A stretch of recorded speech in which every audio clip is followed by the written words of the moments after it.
அனைவருக்கும் வணக்கம். இன்றைய யோகா பகுதியில் நம்ம பார்க்கக்கூடியது அர்த்த மச்சேந்திராசனா. இதுலேயே நிறைய வேறுபாடுகள் இருக்கு. இப்போ வேற ஒரு இது டெக்ஸ்ட்ல இப்படி நிறைய டெக்ஸ்டைல்ஸ் இருக்கு. அதாவது யோகா டெக்ஸ்டைல்லாம் இருக்கு. அதுல ஒவ்வொருத்தர் ஒவ்வொரு மாதிரியும் சொல்லியிருப்பாங்க. இப்போ இதுல நம்ம வேற மாதிரி பார்க்க போறோம். அது எப்படி பண்றது நம்ம பார்க்கலாம்.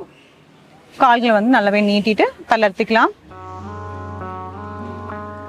இப்போ இடது காலை இப்படி மடிச்சு இப்படி நேராக்க போறோம். நம்மளோட முட்டி இப்படி நல்லா நேராக்குற மாதிரி பார்க்க போறோம். அதே மாதிரி வலது காலை இப்படி மடிக்கணும். மடிச்சு அது இடது காலுக்கு மேல நம்ம இப்படி வைக்க போறோம். ரெண்டு முட்டியும் நேர்கோட்டில் இருக்காங்கிற மாதிரி நம்ம பார்த்துக்கணும். அதுக்கு எப்படி பண்ணணும்னா காலை நல்லாவே இப்படி சுருக்கணும், ஸ்குவீஸ் பண்ணணும். ஸ்குவீஸ் பண்ணணும்னா இப்படி நல்லா இப்படி கொண்டு வரணும். கொண்டு வந்துட்டு நம்ம உட்கார்ற பகுதியுமே கரெக்டாக நம்ம அட்ஜஸ்ட் பண்ணிட்டோம்னா இந்த ரெண்டுமே நேர் நிலையில இப்படி வரும். கொஞ்சம் மாற்றி இந்த மாதிரிலாம் வச்சோம்னா அந்த அலைன்மெண்ட் மாறிடும். அதுக்காக தான் நம்ம அப்படி சொல்கிறது. நல்லா இந்த நேர்கோட்டில் அப்படி வச்சுக்கணும். இப்போ நல்லா முதுகு தண்டெல்லாம் நேராக ஆக்கிட்டு இப்போ நான் இதில் வலது கால் வச்சுருக்கேன். வலது கால் மேலே இருக்கிறதுனால இடது கையை இப்படி நல்லா இப்படி திருப்பிட்டு இந்த உள்ளங்க நல்லா இப்படி திருப்பிட்டு நல்லா இப்படி பின்னோக்கி போயிட்டு நம்மளோட இந்த இடது காலோட பெருவிரலை நம்ம பிடிக்க போகிறோம். இந்த மாதிரி கொஞ்சம் ஒரு ஹெல்ப் வச்சு இப்படி வச்சுக்கணும். பிடிச்சிட்டு வலது கையை கொண்டு வலது காலை இப்படி பிடிக்க போகிறோம். பிடிச்சிட்டு நல்லா நேராக ஆக்கிட்டு நல்லா இப்படி திரும்பி இப்படி பார்க்க போகிறோம். நல்ல உடல் நல்லா முறுக்குற தன்மை ஏற்படும்.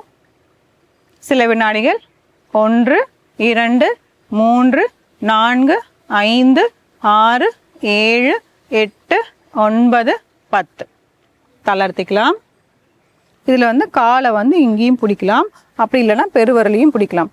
எதில் வசதி வருதோ அப்படி பிடிச்சிக்கலாம். ஆனால் நல்ல ஒரு முறுக்குற தன்மை நமக்கு ஏற்படும். நம்மளோட ஸ்பைன் ஃப்ளெக்சிபிலிட்டிக்காக நம்ம இந்த ஆசனம் பண்ணிகிட்ருக்கோம். இப்போ அப்படியே காலை மாற்றிட்டு நம்ம வைக்க போகிறோம்.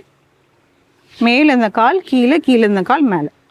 அதாவது வலது கால் கீழே, இடது கால் நல்லா அப்படி மேலே கொண்டு போகிறோம். அதே மாதிரி நல்லா இப்படி ஸ்க்வீஸ் பண்ணி அட்ஜஸ்ட் பண்ணி உட்காந்துடணும்.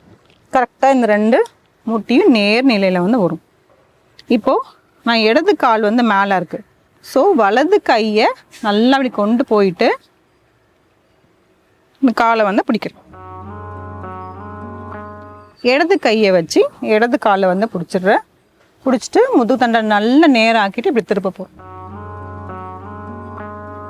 1 2 3 4 5 6 7 8 9 10 தளர்த்திக்கலாம்.